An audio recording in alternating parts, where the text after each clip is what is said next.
3년 동안 꼬박꼬박 ISA 계좌에 돈을 넣었습니다. 절세 혜택 받겠다고 참고 또 참으며 기다렸죠. 그런데 막상 만기가 코앞으로 다가왔는데 비과세 한도 200만 원을 아직 다 못 채운 거예요. 해지할지 연장할지 아니면 연금저축으로 옮길지.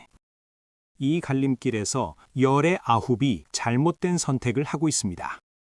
더 심각한 건 본인이 손해보고 있다는 사실조차 모른다는 겁니다. 수년간 쌓아온 절세 효과가 단 한 번의 잘못된 판단으로 통째로 날아갈 수 있거든요. 지금부터 그 이유를 하나씩 풀어보겠습니다. ISA 계좌의 비과세 한도는 일반형 기준 200만 원, 서민형은 400만 원이죠. 문제는 만기가 돌아왔는데 이 한도를 꽉 채우지 못한 상태일 때 벌어집니다. 머릿속에 두 가지 생각이 동시에 떠오르거든요. 하나는 조금만 더 버텨서 200만 원을 다 채우고 해지하자는 거고, 다른 하나는 어차피 3년 지났으니 빨리 정리하고 새로 시작하자는 겁니다. 이 두 가지 생각이 뒤엉키면서 판단이 완전히 흐려지는데, 여기서 그냥 감으로 결정하면 수십만 원을 그냥 날릴 수 있습니다. 왜냐하면 ISA 계좌 하나만 따로 떼어놓고 볼 게 아니거든요. 연금저축 계좌까지 함께 엮어서 봐야 비로소 전체 그림이 보이는 구조입니다.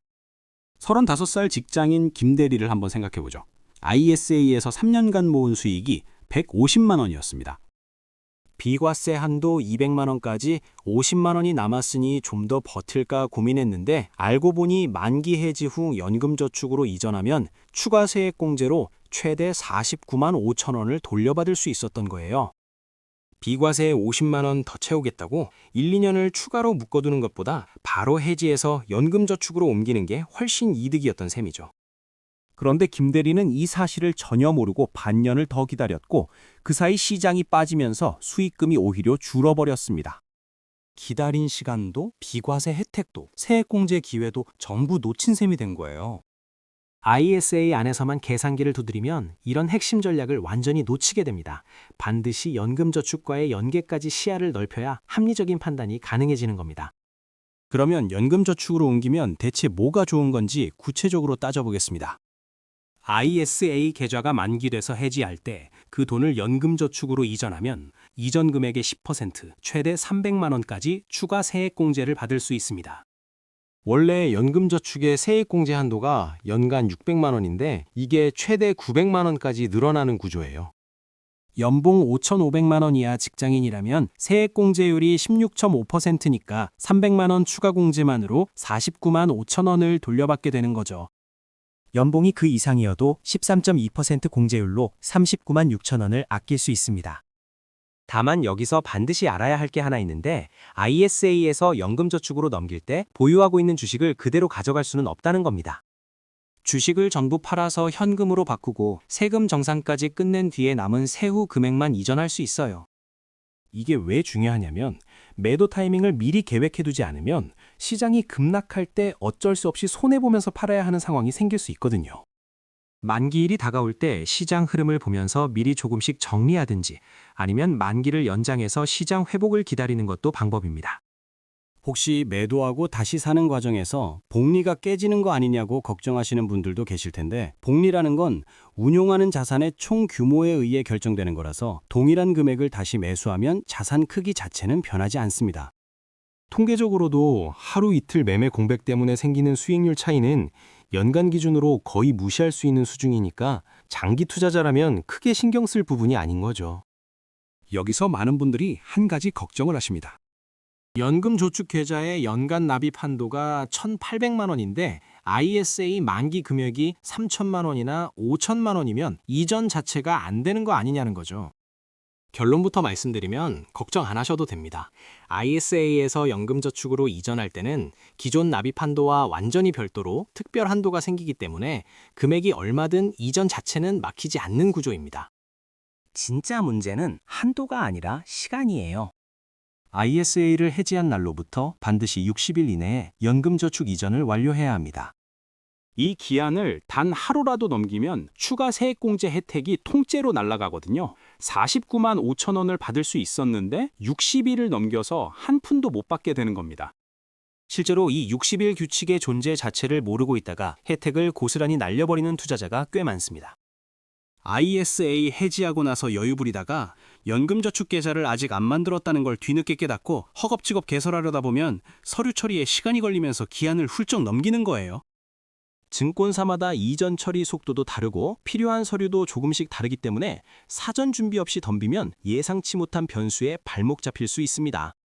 그래서 가장 안전한 방법은 ISA를 해지하기 전에 미리 연금저축계좌 개설 여부를 확인하고 이전 신청 절차와 필요 서류까지 사전에 꼼꼼하게 파악해 주는 겁니다. 해지 직후 바로 이전 절차를 밟는 게 핵심이고 중간에 절차가 지연될 수 있는 변수들을 미리미리 제거해 두는 게 중요합니다. 60일이라는 시간이 넉넉해 보여도 막상 닥치면 생각보다 훨씬 빠르게 지나가거든요. 자, 그런데 여기서 한 가지 더 짚고 넘어가야 할 게 있습니다. 연금저축으로 이전하면 무조건 이득이라고 생각하기 쉬운데 꼭 그렇지만은 않거든요. 추가 세액공제를 받으려면 반드시 갖춰야 할 전제 조건이 하나 있습니다. 본인이 낼 세금, 그러니까 결정세액이라는 게 존재해야 해요. 결정세액이 뭐냐면 1년 동안 벌어들인 소득에서 각종 공제를 전부 적용하고 나서 최종적으로 내야 하는 세금 총액을 말합니다. 이미 연금저축 600만 원으로 세액공제를 다 받아서 결정세액이 거의 안 남아있는 상태라면 아무리 300만 원 추가 공제를 받아도 돌려받을 세금 자체가 없는 거예요. 쉽게 말하면 깎아줄 세금이 없는데 할인 쿠폰만 잔뜩 들고 있는 셈이죠. 특히 연봉 3천만 원 이하 직장인이 부양가족 공제, 보험료 공제, 의료비 공제, 교육비 공제까지 전부 적용하고 나면 결정세액 자체가 굉장히 적어질 수 있습니다. 어떤 분들은 결정세액이 10만 원도 안 남는 경우가 있거든요. 이런 상황에서는 굳이 연금저축으로 이전하는 것보다 ISA 안에서 비과세 한도를 최대한 꽉 채워서 활용하는 편이 오히려 훨씬 더 효율적이에요. 확인 방법은 아주 간단합니다. 매년 초에 받는 연말정산 결과표를 펼쳐보면 결정세액이라는 항목이 딱 적혀 있거든요. 이 숫자 하나만 먼저 확인하고 나서 이전 여부를 결정하는 게 올바른 순서입니다. 무조건 옮기면 이득이라는 주변 말만 듣고 무작정 따라가면 정작 본인한테는 아무런 실익이 없는 판단을 하게 될 수도 있는 겁니다. 남들한테 맞는 전략이 나한테도 맞는다는 보장은 어디에도 없으니까요. 이번엔 대부분의 투자자가 모르고 있는 숨겨진 카드를 하나 알려드리겠습니다.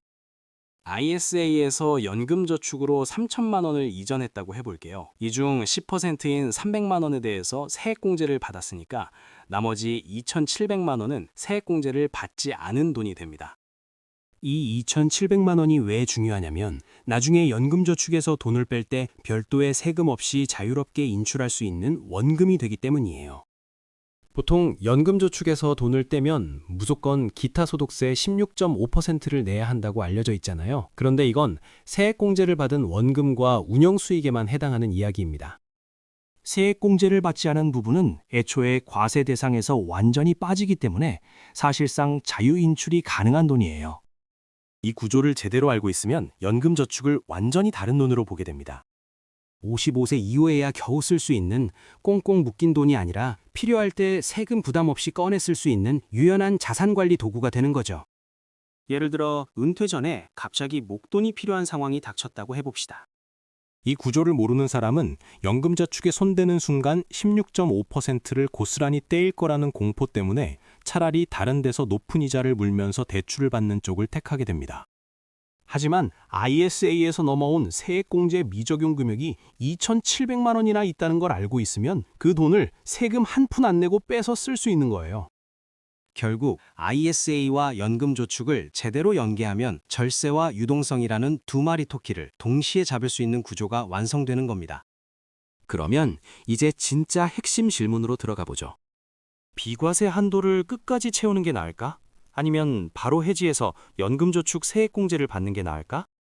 이건 감이 아니라 반드시 숫자로 비교해야 합니다. 먼저 비과세 200만 원의 절세 효과를 계산해보면 분리과세율 9.9%를 적용했을 때 실제로 아낄 수 있는 세금이 19만 8천 원이에요. 적지 않은 돈이긴 하죠. 그런데 연금저축 추가세액공제 300만 원의 절세 효과는 어떨까요? 연봉 5,500만 원 이하라면 16.5%가 적용돼서 49만 5천 원, 그 이상이어도 13.2%로 39만 6천 원입니다. 단순 계산만 놓고 봐도 연금저축 이전 쪽이 2배 넘게 크죠. 19만 8천 원대에 49만 5천 원, 이 차이는 무시할 수 없는 수준이에요. 그래서 연금저축 이전 계획이 확실하고 결정세액도 충분한 사람이라면 비과세 한도를 다 채우겠다고 1, 2년 더 버티는 것보다 3년 만기되자마자 바로 해지하고 이전하는 게 훨씬 합리적인 선택이 됩니다. 기다리는 시간의 기회비용까지 따지면 격차는 더 벌어지거든요. 하지만 반대 상황도 분명히 존재해요. 앞에서 말씀드린 것처럼 결정세액이 부족해서 추가 세액 공제를 받을 수 없는 경우, 그러면서 1, 2년만 더 투자하면 비과세 200만 원을 충분히 채울 수 있는 경우, 게다가 가까운 미래에 유동자금이 필요한 상황까지 겹치면 이야기가 완전히 달라집니다. 이때는 비과세 한도를 꽉 채운 뒤에 해지하는 쪽이 명백하게 더 유리하거든요. 결국 핵심은 딱 하나입니다. 내 상황에서 어느 쪽의 절세 효과가 더 큰지를 냉정하게 비교하는 것. 이게 전부예요. 일률적인 정답 같은 건 존재하지 않습니다. 그런데 여기서 근본적인 의문이 하나 생깁니다. ISA 계좌를 3년이나 운용했는데 비과세 한도 200만 원을 대체 왜 못 채우는 걸까요? 원인은 의외로 단순합니다. ISA 계좌 안에서 국내 주식을 사고 있기 때문이에요. 국내 주식이랑 국내 ETF는 매매 차익 자체가 원래 비과세거든요.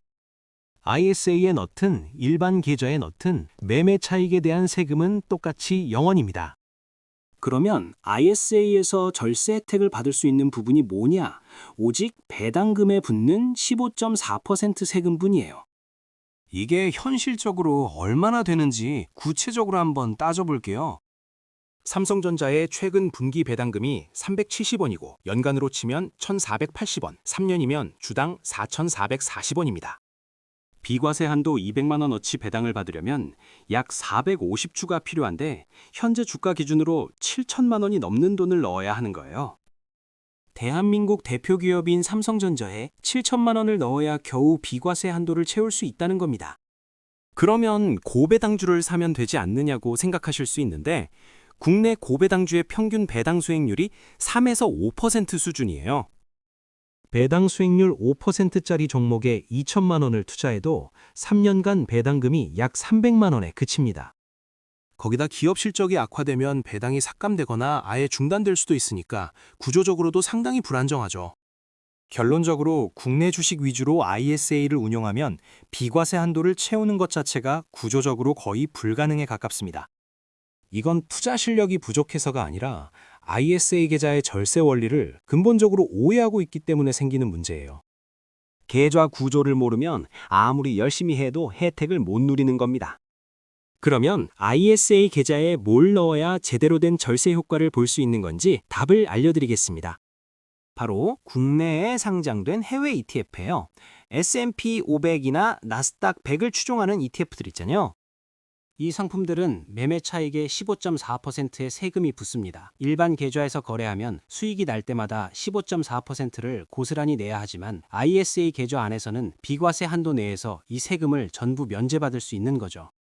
숫자로 비교해보면 차이가 확 체감됩니다. ISA에 2천만 원을 넣고 S&P 500 ETF를 매수해서 3년간 연평균 10% 수익률을 기록했다고 해볼게요. 약 660만 원의 매매 차익이 생기는데 일반 계좌였다면 여기서 약 101만 원을 세금으로 내야 합니다. 그런데 ISA에서는 200만 원까지 비과세 처리되고 나머지 460만 원에 대해서만 9.9%가 적용돼서 약 45만 원만 내면 돼요. 같은 돈, 같은 기간, 같은 수익률인데 계좌 하나 다르게 썼을 뿐인데 56만 원 차이가 나는 겁니다. 이걸 10년, 20년 반복하면 복리로 쌓이는 절세 효과만 수백만 원에 달하게 되죠. 그래서 기본 원칙은 이렇습니다. 국내 상장 해외 ETF는 ISA 계좌에서, 국내 주식과 국내 ETF는 일반 주식 계좌에서 거래하는 거예요. 이 한 가지 원칙만 지켜도 ISA의 활용도가 완전히 달라집니다. 물론 국내 주식 중에서도 고배당 전략을 아주 강하게 밀고 가는 분이라면 ISA 운용이 유리할 수 있지만 이건 매우 특수한 경우에 해당하고 대부분의 투자자에게는 해외 ETF 위주의 ISA 운용이 압도적으로 효율적입니다. 자, 이제 ISA를 오래 운용하는 분들이 가장 많이 하는 질문으로 넘어가겠습니다. 만기되면 해지하고 다시 가입하는 게 나을까 아니면 그냥 연장하는 게 나을까? 보통은 3년마다 해지해서 비과세 혜택을 확정짓고 재가입하려는 조언이 많죠. 그런데 투자 규모가 커질수록 이 상식이 오히려 독이 될 수 있습니다. 서민형 ISA를 갖고 계신 분은 특히 주의해야 하는데 만기 연장 시점에 소득이 올라가면 일반형으로 자동 전환되면서 비과세 한도가 400만 원에서 200만 원으로 확 줄어드는 함정이 있거든요. 이제 투자 규모별로 하나씩 뜯어볼게요. 원금 1,500만 원에 수익 500만 원인 경우 세금이 약 29만 7천 원이고 이걸 3년간 미뤘을 때 과세 이연 효과가 약 9만 원입니다. 반면 해지하면 비과세 실익이 19만 8천 원이니까 해지가 명백히 유리하죠. 그런데 원금 3천만 원에 수익 1,000만 원으로 규모가 커지면 상황이 달라집니다. 세금 약 79만 2천 원의 과세 이연 효과가 3년간 약 24만 원으로 올라가면서 비과세 실익을 앞서기 시작해요. 이 구간부터는 연금저축 이전 계획이나 자금 필요 시점에 따라 판단이 갈리는 손익분기점이 됩니다. 원금 5천만 원에 수익 3천만 원까지 가면 이야기가 완전히 뒤집어져요. 세금이 약 277만 원이고 과세 이연 효과만 3년간 80만 원 이상이니까 비과세 실익을 압도적으로 넘어섭니다. 만기 연장이 확실히 유리한 거죠.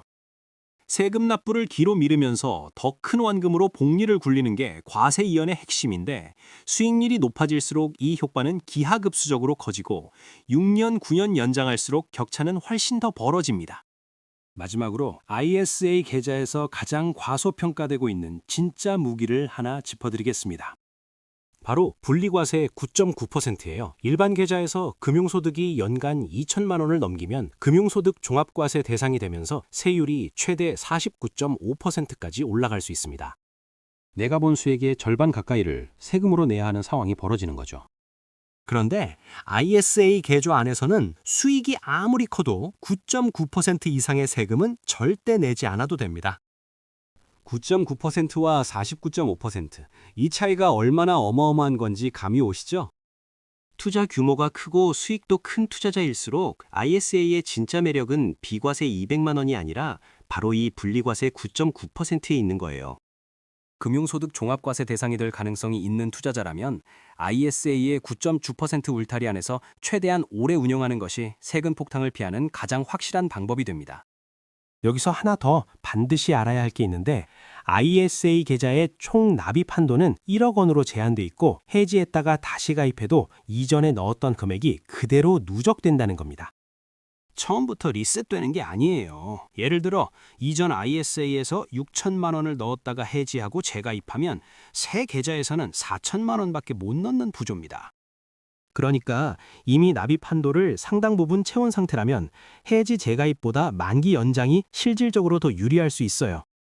한도가 넉넉한 사람과 거의 다 찬 사람의 전략은 완전히 달라야 하고 이 변수를 반드시 고려해서 판단을 내려야 합니다.